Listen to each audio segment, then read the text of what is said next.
J'ai donc rassemblé les critères importants pour choisir un sac de couchage sous la forme de 4 points ou 4 questions que je vais vous montrer à présent.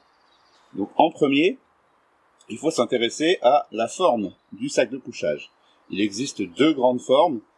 Donc pour le bivouac, pour dormir dehors, en forme de sarcophage, donc serré, collé à la peau, avec une capuche. Et bien sûr, maison, qui sont des sacs de couchage rectangulaires qui servent de couverture d'appoint. Ils ont tous les deux un inconvénient et un avantage. Déjà, si vous prenez un sac de couchage de bivouac qui colle à la peau, il y a beaucoup moins d'air, donc généralement ils sont beaucoup plus chauds. Alors que dans un sac de couchage rectangulaire, il y a beaucoup d'endroits où l'air peut s'échapper, et surtout, il colle pas spécialement à la peau. Donc il est fait pour dormir généralement dans une maison à 15-20 degrés. Le point numéro 2, c'est bien sûr la question du poids et du prix, qui vont se traduire par le choix des matériels utilisés pour fabriquer le sac de couchage.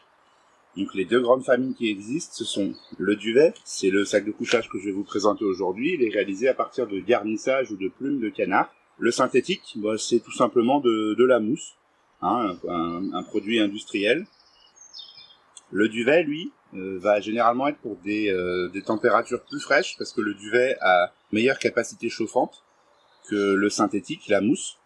Et de ce fait, un autre argument, ça va être le poids.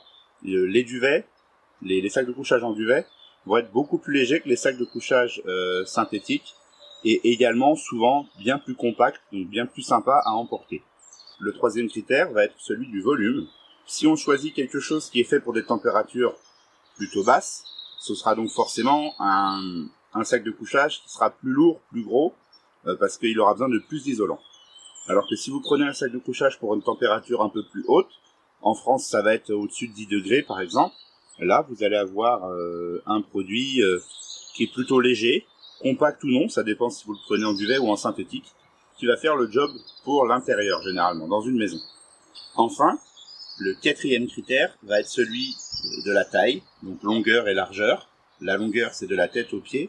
La largeur, bien sûr, c'est entre le point le plus espacé du corps, c'est les épaules. Donc bien sûr, si vous prenez un S, un M, un L ou un XL, ça ne fera pas la même chose. Les S sont plus petits, plus légers, moins volumineux, et à l'opposé, les XL, ça va être plus grand. Il faut bien faire attention quand on vérifie les données qui sont fournies avec le sac de couchage. Généralement, ils comparent la taille L pour tous. Comme ça, ça vous permet de voir si vous êtes XL, vous faites un peu plus. Si vous êtes L, vous faites un peu moins.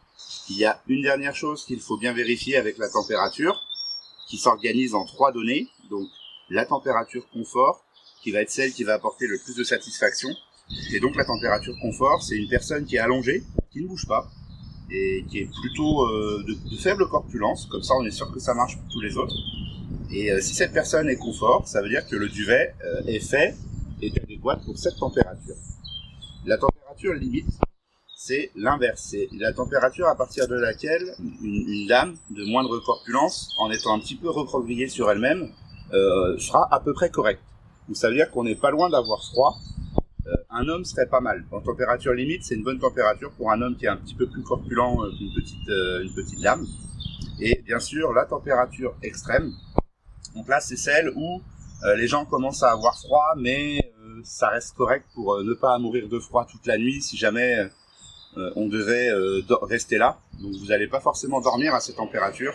Donc il ne faut pas du tout regarder les températures extrêmes quand on achète un sac de couchage, mais bien l'écart entre la confort et limite.